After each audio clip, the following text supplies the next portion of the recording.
اعوذ باللہ من الشیطان الرجیم بسم اللہ الرحمن الرحیم۔ سورہ محمد آیات نمبر 1 تا 12 میں رسول اللہ صلی اللہ علیہ وآلہ وسلم اور مسلمانوں کی مدینہ ہجرت کے بعد اللہ کی طرف سے فیصلے کا اعلان کہ جن لوگوں نے کفر کا راستہ اختیار کیا ان کے تمام اچھے اعمال ضائع ہو جائیں گے، جبکہ اہل ایمان کے گناہ معاف کر دیے جائیں گے۔ اہل ایمان کو ہدایت کہ اگر کفار سے جنگ کی نوبت آئے تو ہر ممکن طریقے سے انہیں کچل دو۔ اہل ایمان کا ٹھکانہ جنت ہوگا، جبکہ منکرین جہنم میں ہوں۔ بسم اللہ الرحمن الرحیم۔ الذین کفروا وصدوا عن سبیل اللہ اضل اعمالہم۔ جن لوگوں نے خود بھی کفر کیا اور دوسروں کو بھی اللہ کی راہ سے روکا تو اللہ نے ان کے تمام اچھے اعمال ضائع کر دیے۔ والذین آمنوا وعملوا الصالحات وآمنوا بما نزل على محمد وهو الحق من ربهم كفر عنهم سیئاتهم وأصلح بالهم۔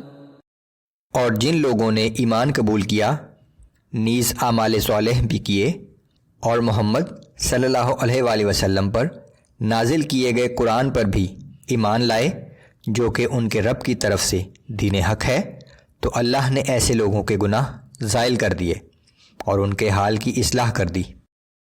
ذلك بأن الذين كفروا اتبعوا الباطل وأن الذين آمنوا اتبعوا الحق من ربهم۔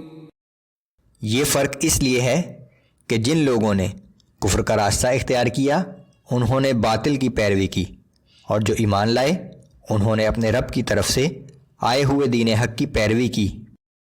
كذلك يضرب الله للناس أمثالهم۔ اس طرح اللہ لوگوں کے سمجھنے کے لیے انہی کے متعلق مثالیں بیان کرتا ہے۔ فَإِذَا لَقِيتُمُ الَّذِينَ كَفَرُوا فَضَرْبَ الرِّقَابِ۔ پھر جب میدان جنگ میں تمہارا مقابلہ کافروں سے ہو تو ان کی گردنیں اڑا دو۔ حَتَّى إِذَا أَثْخَنْتُمُوهُمْ فَشُدُّوا الْوَثَاقَ فَإِمَّا مَنًّا بَعْدُ وَإِمَّا فِدَاءً حَتَّى تَضَعَ الْحَرْبُ أَوْزَارَهَا ذَلِكَ۔ یہاں تک کہ جب انہیں اچھی طرح کچل دو تو پھر باقی کفار کو مضبوطی سے باندھ کر قید کر لو۔ پھر جب جنگ بالکل ختم ہو جائے تو ان قیدیوں کو احسان کر کے بلا معاوضہ چھوڑ دو یا فدیہ لے کر آزاد کر دو، یہی حکم ہے۔ وَلَوْ يَشَاءُ اللَّهُ لَانتَصَرَ مِنْهُمْ وَلَكِنْ لِيَبْلُوَ بَعْضَكُمْ بِبَعْضٍ۔ اور اگر اللہ چاہتا تو ان کافروں سے خود ہی انتقام لے لیتا، لیکن اس نے جہاد کا حکم اس لیے دیا تاکہ تمہیں ایک دوسرے کے ذریعے آزمائے، کہ اس دنیاوی زندگی کا مقصد ہی انسان کا امتحان ہے۔ وَالَّذِينَ قُتِلُوا فِي سَبِيلِ اللَّهِ فَلَن يُضِلَّ أَعْمَالَهُمْ۔ اور جو لوگ اللہ کی راہ میں قتل کیے جائیں گے اللہ ان کے اعمال ہرگز ضائع نہ کرے گا۔ سَيَهْدِيهِمْ وَيُصْلِحُ بَالَهُمْ۔ اللہ ان کی رہنمائی فرمائے گا اور ان کا حال درست کر دے گا۔ وَيُدْخِلُهُمُ الْجَنَّةَ عَرَّفَهَا لَهُمْ۔ اور انہیں اس جنت میں داخل کرے گا جس کے اوصاف انہیں بتا دیے گئے ہیں۔ يَا أَيُّهَا الَّذِينَ آمَنُوا إِن تَنصُرُوا اللَّهَ يَنصُرْكُمْ وَيُثَبِّتْ أَقْدَامَكُمْ۔ اے ایمان والو، اگر تم اللہ کے دین کی مدد کرو گے تو وہ بھی تمہاری مدد کرے گا اور تمہیں ثابت قدم رکھے گا۔ وَالَّذِينَ كَفَرُوا فَتَعْسًا لَهُمْ وَأَضَلَّ أَعْمَالَهُمْ۔ اور جن لوگوں نے کفر کیا ان کے لیے تباہی ہے اور اللہ ان کے اعمال ضائع کر دے گا۔ ذلك بأنهم كرهوا ما أنزل الله فأحبط أعمالهم.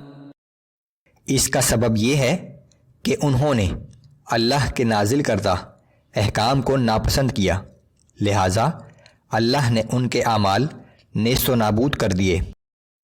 أفلم يسيروا في الأرض فينظروا كيف كان عاقبة الذين من قبلهم؟ کیا ان لوگوں نے زمین میں چل پھر کر نہیں دیکھا کہ ان سے پہلے کے نافرمان لوگوں کا کیا انجام ہوا؟ دمر الله عليهم وللكافرين أمثالها. اللہ نے انہیں تباہ و برباد کر دیا اور ان کافروں کا بھی ایسا ہی انجام ہونے والا ہے۔ ذلك بأن الله مولى الذين آمنوا وأن الكافرين لا مولى لهم. یہ اس لیے کہ اہل ایمان کا حامی و مددگار تو اللہ ہے، لیکن کافروں کا کوئی حامی و مددگار نہیں۔ ان اللہ يدخل الذین آمنوا وعملوا الصالحات جنات تجری من تحتها الانہار. جو لوگ ایمان لائے اور نیک اعمال کرتے رہے، یقیناً اللہ انہیں ایسے باغات میں داخل کرے گا جن کے نیچے نہریں بہتی ہوں گی۔ والذین کفروا یتمتعون ویأکلون کما تأکل الانعام والنار مثوی لهم. اور جن لوگوں نے کفر کا راستہ اختیار کیا وہ محض دنیا کی چند روزہ زندگی کے مزے اڑا رہے ہیں اور جانوروں کی طرح کھا پی رہے ہیں، بالآخر ان کا ٹھکانہ جہنم ہے۔